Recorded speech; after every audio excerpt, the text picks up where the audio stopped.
नमस्कार बच्चों, अपने 9वीं प्रश्नावली की चर्चा कर रहे थे 10वीं क्लास में त्रिकोणमितीय अनुपात के कुछ अनुप्रयोग, जिसके अपने कुछ एक सवाल कर लिए थे। अब उससे नेक्स्ट सवाल हम करते हैं। 9वीं प्रश्नावली फिर बता रहा हूँ, अति महत्वपूर्ण प्रश्नावली है। अब इस प्रश्नावली में इस सेशन में एक 4 नंबर का प्रश्न आएगा बड़ा। तो ये 4 नंबर का प्रश्न अति महत्वपूर्ण है और इसी तरीके का ही आएगा जिस तरीके से आपने इनको सोल्व कर रहे हैं। इसी मेथड का ही प्रश्न आने वाला है अब की बार, ठीक है। एक प्रश्न इसमें एमसीक्यू का आएगा 1 नंबर का और एक प्रश्न इसमें से आएगा 4 नंबर का। एमसीक्यू के किस टाइप के प्रश्न आ सकता है इसके अंदर, इससे पहले वाली वीडियो में मैंने उसको बता दिया है। अब अपने क्या करेंगे, जो 4 नंबर का प्रश्न आएगा जिस टाइप का, वो वाले प्रश्न अपने कर रहे हैं, ठीक है। इस वीडियो के बाद 2025-26 वाले सेशन में जो एमसीक्यू के जो क्वेश्चंस आएंगे जिस टाइप के, वो मैं सोल्व करवाऊंगा। तो इसलिए इस वीडियो के बाद अपने एमसीक्यू क्वेश्चन जितने भी बनते हैं, जितने भी क्वेश्चंस इसके अंदर हैं आ सकते हैं, वो अपने सारे करेंगे। तो इसलिए इसके बाद जितनी भी वीडियोस आएंगी वो आपके लिए बहुत महत्वपूर्ण होने वाली है। क्यों? क्योंकि एमसीक्यू के क्वेश्चन अपने सारे करेंगे। उसके बाद फिर अपने क्या करेंगे, अति महत्वपूर्ण जो प्रश्न है जो आ सकते हैं वो भी अपने करेंगे, ठीक है। तो अब देखो इसके अंदर नेक्स्ट सवाल जो है, जो मेरी नजर में अति महत्वपूर्ण सवाल है, इंपॉर्टेंट सवाल है, इसको आप देखिए। इस 9वीं प्रश्नावली का 9वां सवाल है 9.1 का। क्या है वो? एक मीनार के पाद बिंदु से एक भवन के शिखर का उन्नयन कोण 30 डिग्री है। एक अपने पास मीनार है और एक अपने पास क्या है, भवन है। इन दोनों को मैं यहाँ पे लिख लेता हूं। यहां मैंने लिख लिया मीनार और यहां लिख लिया भवन, ठीक है। एक मीनार और एक भवन, ये दोनों किस पे खड़े हैं? भूमि पे। क्या कहा उसने? एक मीनार के पाद बिंदु से भवन के शिखर का उन्नयन कोण कितना है? 30 डिग्री है। मीनार के पाद बिंदु से एक भवन के शिखर का उन्नयन कोण 30 डिग्री है।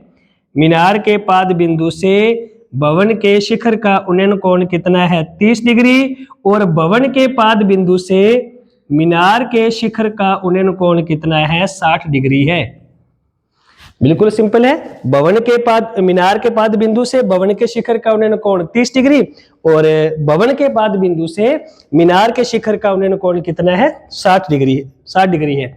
यदि मीनार 50 मीटर ऊंची है, मीनार की ऊंचाई कितनी है? 50 मीटर, तो वो कहता भवन की ऊंचाई ज्ञात कीजिए। तो भवन की ऊंचाई को अपने क्या मान लिया? h मीटर, और ये जो भाग बच गया इसे क्या मान लिया? x मीटर, ठीक है। तो सबसे पहले बड़े वाला त्रिभुज लेंगे अपने ABC और इसको नाम दे दिया D। जो वैल्यूज आपने ज्ञात करनी है, फाइंड करनी है, उसको आपने क्या मान लिया? h metre. तो यहां मैं लिख सकता हूं, माना भवन की ऊंचाई, क्या मान ली? भवन की ऊंचाई h मीटर, ठीक है। अब सबसे पहले अपने बड़े वाला त्रिभुज लेंगे। बड़े वाला त्रिभुज कौन सा आ रहा है? ABC। तो त्रिभुज हमने लिया ABC में एंगल B इज 90 डिग्री। क्यों? क्योंकि ऊंचाई है और ऊंचाई हमेशा कोण कितने डिग्री का बनाती है? 90 डिग्री का। तो फिर ये क्या हुआ? लंब, और ये क्या हुआ? आधार, और इसका कोण कितने डिग्री का हुआ? 60 डिग्री का। कोण इसका 30 नहीं है। ABC का थीटा कितना है? 60 डिग्री है। तो यहां लिख लेते हैं अपने, लंब AB कितने मीटर है? 50 मीटर। आधार BC x मीटर। कोण थीटा की वैल्यू कितनी है? 60 डिग्री। सेम मेथड है, एक जैसे सवाल है सारे। डायग्राम आपका बन गया, इस तरीके से आपने इसको सोल्व किया तो आसानी से सवाल हल हो जाएगा। तो लंब और आधार में किसका फॉर्मूला लगता है? tan थीटा का। ये बहुत बार आ चुका है, लंब बटे आधार। tan वैसे का वैसे ही, थीटा की वैल्यू कितनी है? 60 डिग्री। लंब 50, आधार कितना है? x। tan 60 डिग्री का मान √3 बटे 1 बराबर 50 बटे x। क्रॉस मल्टीप्लाई किया तो क्या आ गया? x √3 बराबर 50। समीकरण क्या बन गई? ये 1। समीकरण क्या बन गई? 1। इसमें कोई हर का परिमेयकरण नहीं करना, बटे में संख्या नहीं लेके जानी, ओनली आपने क्या करना है? क्रॉस मल्टीप्लाई करके छोड़ देना है। समीकरण क्या बन गई? 1। अब दूसरा अपने त्रिभुज कौन सा लेंगे? DCB। देखो एंगल वाला ही त्रिभुज लेना है आपने, जिसपे कोण बन रहा है, न्यून कोण उन्नयन कोण बन रहा है, वो ही आपने त्रिभुज लेना है। तो उन्नयन कोण कहां पे बन रहा है? सी बी पॉइंट पे। तो ये देखो ये ट्राइंगल आ रहा है डी सी बी। तो दूसरा त्रिभुज कौन सा लिया? D C B. ये ऊंचाई है, तो यहां पर कोण कितना डिग्री का बनेगा? 90 डिग्री का। तो फिर ये क्या हुआ? लंब। लंब है अपने पास डी सी की वैल्यू कितनी है? h मीटर, और आधार बी सी कितने मीटर है? x मीटर, और इसका कोण थीटा बराबर कितना है? 30 डिग्री। इसका कोण कितना है? 30 डिग्री। तो लंब और आधार में इसमें भी फॉर्मूला किसका लगेगा? tan थीटा का। बिल्कुल, क्या फॉर्मूला लगा दिया? लंब बटे आधार। tan वैसे का वैसे ही, थीटा की वैल्यू कितनी है? 30 डिग्री। लंब कितना है? h, और आधार कितना है? x। tan 30 का मान 1/√3, क्रॉस मल्टीप्लाई करोगे तो x बराबर कितना आ गया? h√3। x बराबर कितना आ गया? h√3। अब ये वाली वैल्यू अपने कहां पुट कर देंगे? समीकरण नंबर 1 में। कहां रखेंगे वैल्यू? ये समीकरण नंबर 1 में रखने पर क्या है समीकरण 1? समीकरण 1 है x√3 बराबर क्या है? 50। अब x की वैल्यू क्या पुट करनी है आपने? h√3। x की जगह पे क्या लिख लिया? h√3। उसके बाद फिर क्या है? √3 है। √3 का √3 से आप मल्टीप्लाई करोगे तो कितना आएगा? 3 आएगा। √3 का √3 से मल्टीप्लाई करोगे तो कितना आएगा? 3 आएगा। तो अभी एक बार मैं ये डायग्राम मिटा देता हूं, ये आपको समझ में आ गया। √3 का √3 से मल्टीप्लाई करेंगे तो कितना आएगा? 3, और h वैसे का वैसे ही बराबर 50। गुणा वाली संख्या कहां चलेगी? भाग में। तो 50 को आप 3 का भाग दोगे तो कितना आएगा? 16.66 आएगा। कितना आएगा? 16.66 आ गया। तो अब अपने पास भवन की ऊंचाई क्या आ गई? भवन की ऊंचाई क्या आ गई? 16.66 मीटर आ गई। भवन की ऊंचाई कितनी आ गई? 16.66 मीटर समथिंग आ गई। ठीक है, तो इस तरीके से अपने सवाल को हल कर सकते हैं। डायग्राम बनाना है, डायग्राम की अच्छी प्रैक्टिस करनी है। डायग्राम बनाने के बाद आपने यही मेथड यूज करना है। क्रॉस मल्टीप्लाई किया, समीकरण क्या बन गई? 1। फिर दूसरा ट्राइंगल लिया आपने तो वैल्यू पुट की, क्रॉस मल्टीप्लाई किया तो जो वैल्यू आ गई वो कहां पुट कर दीजिए? आप समीकरण 1 में वैल्यू आप रख दोगे तो वो किसका मान आ जाएगा? h का मान आ जाएगा, जो आपने ज्ञात करना है। ठीक है, अब अपने करते हैं नेक्स्ट क्वेश्चन। अब इसके बाद अपने सवाल नंबर करते हैं 13वां। फिर भी इसमें इस प्रश्नावली में से आपको कोई भी सवाल नहीं आ रहा, आपको कोई एग्जाम्पल नहीं आ रहा, आप कमेंट के माध्यम से मेरे को बता सकते हो, वो मैं आपको वीडियो बना के आपको सवाल करवा दूंगा यहाँ पे। ठीक है, समझा दूंगा। तो अब अपने सवाल नंबर क्या कौन सा करेंगे? 13वां सवाल है इस प्रश्नावली का।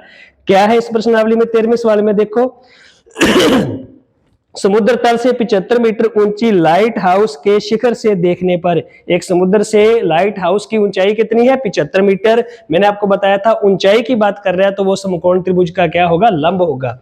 ठीक है, एक समुद्र तल से 75 मीटर ऊंची लाइट हाउस, ये 75 मीटर ऊंची लाइट है। 75 मीटर ऊंची लाइट हाउस के शिखर से देखने पर, के शिखर से देखने पर दो समुद्री जहाजों के अवनमन कोण क्रमशः 30 डिग्री और 45 डिग्री है। दो समुद्री जहाजों के अवनमन कोण कितने हैं? 30 डिग्री और 45 डिग्री है। उसके बाद यदि लाइट हाउस के एक ही और एक जहाज ठीक दूसरे जहाज के पीछे है तो दोनों जहाजों के बीच की दूरी ज्ञात करनी है अपने।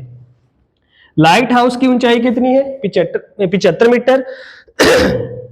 लाइट हाउस की ऊंचाई कितनी है? 75 मीटर। लाइट हाउस के शिखर से देखने पर दो समुद्री जहाजों के अवनमन कोण, दो समुद्री जहाज हैं, एक जहाज ठीक दूसरे जहाज के पीछे है।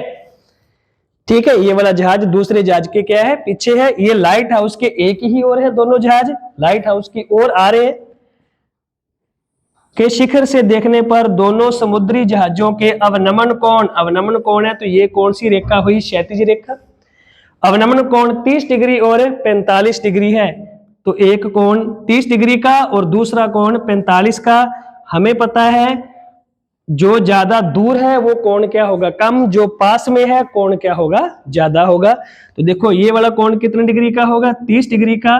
अगर ये 30 डिग्री है तो ये भी कितना होगा, 30 डिग्री। पता है आपको जेड की शेप वाले कोण क्या होते हैं, बराबर, क्योंकि ये दोनों रेखाएं आपस में क्या है, समांतर। तो ये वाला कोण कितने डिग्री का है, 45 डिग्री का। अगर ये 45 है तो फिर ये भी कितना होगा, 45 डिग्री। दोबारा फिर देखिए, समुद्र तल से 75 मीटर ऊंची लाइट हाउस के शिखर से देखने पर दो समुद्री जहाजों के अवनमन कोण, अवनमन कोण है तो इसका मतलब हमें ऊपर से नीचे की ओर देखना पड़ रहा है। तो क्षैतिज रेखा के बीच और दृष्टि रेखा के बीच जो कोण बन रहा है उस कोण को क्या कहेंगे, अपने अवनमन कोण। ये दृष्टि रेखा और ये कौन सी रेखा है, क्षैतिज रेखा। ऊपर से नीचे की ओर देख रहे हैं तो ये पहले वाला जो कोण है वो कितना है, 30 डिग्री, और ये वाला कोण कितने डिग्री का है, 45 डिग्री का। क्यों, क्योंकि जो ज्यादा दूर होगा कोण क्या होगा, कम, जो पास में होगा कोण क्या होगा, ज्यादा होगा। ये 30 डिग्री और ये वाला कोण कितने डिग्री का है, 45 डिग्री का। यदि एक जहाज ठीक दूसरे जहाज के पीछे है तो दोनों जहाजों के बीच की दूरी ज्ञात करनी है। इस दूरी को मैंने क्या मान लिया, एच मीटर। आप एक्स मीटर भी मान सकते हो, और जो भाग बच गया इसे क्या मान लिया, एक्स मीटर। सेम उसी तरीके से बड़े वाला त्रिभुज पहले लिया जाएगा, क्या नाम इसका, ए बी सी, और दूसरा त्रिभुज ए बी डी। जो आपने मान ज्ञात करना है उसको आपने एच मान लिया, वो लिखना पड़ेगा। माना दोनों जहाजों के बीच की दूरी, दोनों जहाजों के बीच की दूरी को अपने क्या मान लिया, एच मीटर। अब सबसे पहले हम कौन से वाला त्रिभुज लेंगे, बड़े वाला त्रिभुज, क्या नाम है उसका, ए बी सी। ये ऊंचाई है तो इस पर 90 डिग्री का कोण बन रहा है, तो कोण बी कितने डिग्री का है, 90 डिग्री का। तो ये क्या हुआ, लंब ए बी कितने मीटर है, 75 मीटर। और आधार देखो ए बी सी में आधार कितना है, x प्लस एच, ध्यान रखना ये आधार कितना है, x प्लस एच। और कोण थीटा बराबर कितना है, बड़े वाले त्रिभुज में कोण कितने डिग्री का है, 30 डिग्री का। तो लंब और आधार में फॉर्मूला किसका लगेगा, tan थीटा का। सेम वही मेथड, थीटा की वैल्यू 30 डिग्री, लंब कितना है 75, आधार कितना है x plus H. tan 30 degree का मान 1/√3 बराबर 75 बटे x plus H. Cross multiply करोगे तो क्या आ जाएगा, ये क्या बन गई, समीकरण 1। ठीक है, अब दूसरा त्रिभुज कौन सा लिया जाएगा, ए बी डी। समकोण त्रिभुज ही लेना है, ए बी डी। तो दूसरा ट्राइंगल कौन सा लेंगे अपने, ए बी डी में। बी कोण कितने डिग्री का है, 90 डिग्री का। इसमें भी कोण बी कितने डिग्री का है, 90 का। फिर ये क्या हुआ, लंब, और ये क्या हुआ, आधार। लंब सेम, ए बी कितने मीटर है, 75 मीटर। और बेस जो इसका आधार है बी डी, अब इसका आधार कितना है, बी से डी कितने मीटर है, एक्स मीटर। और कोण थीटा बराबर कितने डिग्री का है, 45 डिग्री का। तो लंब और आधार में फॉर्मूला किसका लगेगा, tan थीटा का।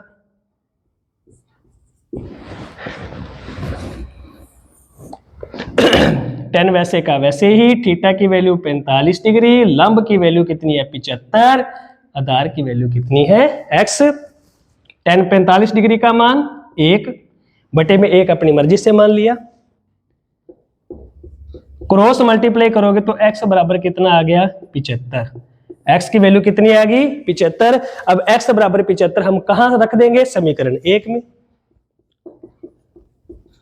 बहुत सिंपल सवाल बन जाएगा आपके लिए अगर इस मेथड का आप उपयोग करते हो। x बराबर 75 समीकरण 1 में रखने पर। क्या है समीकरण 1? x plus H 75 under 3। x की वैल्यू क्या पुट करनी है? 75। ये प्लस का 75 इस साइड आकर किस में चेंज हो जाएगा? माइनस में। ठीक है, प्लस का 75 इस साइड आकर किस में चेंज हो जाएगा? माइनस में। अपने इसको आगे करते हैं सवाल को, एक बार इसको देख लीजिए दोबारा। सबसे पहले कौन सा त्रिभुज लिया हमने? A B C. लंब 75, आधार कितना है? x plus H. कोण कितना है? 30 डिग्री। लंब और आधार में फॉर्मूला कौन सा यूज किया? tan थीटा का। थीटा की वैल्यू 30 डिग्री। लंब 75, आधार x प्लस एच। tan 30 का मान 1/√3। क्रॉस मल्टीप्लाई किया तो समीकरण क्या बनेगी? 1। सेकंड ट्राइंगल कौन सा लेंगे अपने? A B D. लंब 75, आधार कितना है? x। सेम वही, थीटा की वैल्यू कितनी है? 45 डिग्री। tan थीटा का फॉर्मूला यूज किया, लंब बटे आधार। tan 45 का मान कितना होता है? 1 बटे में 1 अपनी मर्जी से मान लिया। 75 बटे x क्रॉस मल्टीप्लाई किया, कितना गया? x बराबर 75। अब ये मान कहां रख देंगे? अपने समीकरण 1 में। समीकरण 1 में मान रख दिया। अब h की वैल्यू आपने ज्ञात करनी है। ये प्लस का 75 इस साइड आकर किस में चेंज हो गया? माइनस में। अब इन दोनों में कॉमन कितना आ रहा है? देखो 75। कॉमन कितना आ गया? 75। क्या रह गया? √3 माइनस 1। क्या आ गया? √3 माइनस 1। अगर वो आपको ये समझ में नहीं आया तो यहां से मैं दोबारा वो करवा देता हूं, क्योंकि यहां से वो अक्षर आपको हो सकता है छोटे दिखाई दे। तो समीकरण 1 में इसकी वैल्यू अपने रख देंगे 75 √3।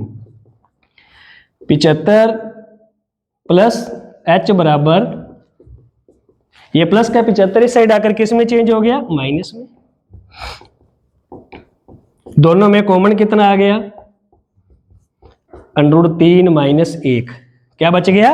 √3 माइनस 1। पता है ये तो 75, √3 को 75 का भाग दोगे तो कितना आएगा? √3 आएगा। माइनस 75 को 75 का भाग दिया, कितना आ गया? 1। तो अब इसका मतलब अतः दोनों जहाजों के मध्य दूरी, दोनों जहाजों के बीच की दूरी कितनी आ गई? 75 √3 माइनस 1 मीटर।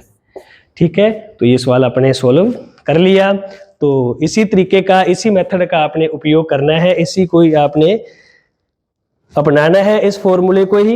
ये tan थीटा का फॉर्मूला लगाया, लंब बटे आधार, क्रॉस मल्टीप्लाई किया, समीकरण क्या बन गई? 1। फिर दूसरा ट्राइंगल लिया, उसमें क्रॉस मल्टीप्लाई किया तो किसकी वैल्यू आ गई? x की वैल्यू आ गई। ये कहां पुट कर दोगे आप? समीकरण नंबर 1 में। तो ये इसका आंसर आ जाएगा आपके पास। ठीक है, अब देखो इस वीडियो के बाद मैं फिर बता रहा हूं, जितनी भी अब वीडियो बनेगी तो वो आपके लिए अति महत्वपूर्ण होने वाली है, क्योंकि अब अपने परीक्षा में लमसम 15-20 दिन ही बचे हैं। तो 15-20 दिनों के अंदर अंदर अपने जितने भी इंपॉर्टेंट क्वेश्चंस हैं, जितने MCQ क्वेश्चंस हैं, और जो मेरी नज़र में जो लास्ट ईयर में जो प्रश्न आ चुके हैं वो कितने महत्वपूर्ण है, वो भी अपने सारे इसमें करेंगे। ठीक है, तो आप ज़्यादा से ज़्यादा ये चैनल को आप सब्सक्राइब कीजिए, और ताकि आपके पास जो भी अपडेट वीडियोज है वो आपके पास मिलती रहे। ठीक है, धन्यवाद, बहुत बहुत धन्यवाद।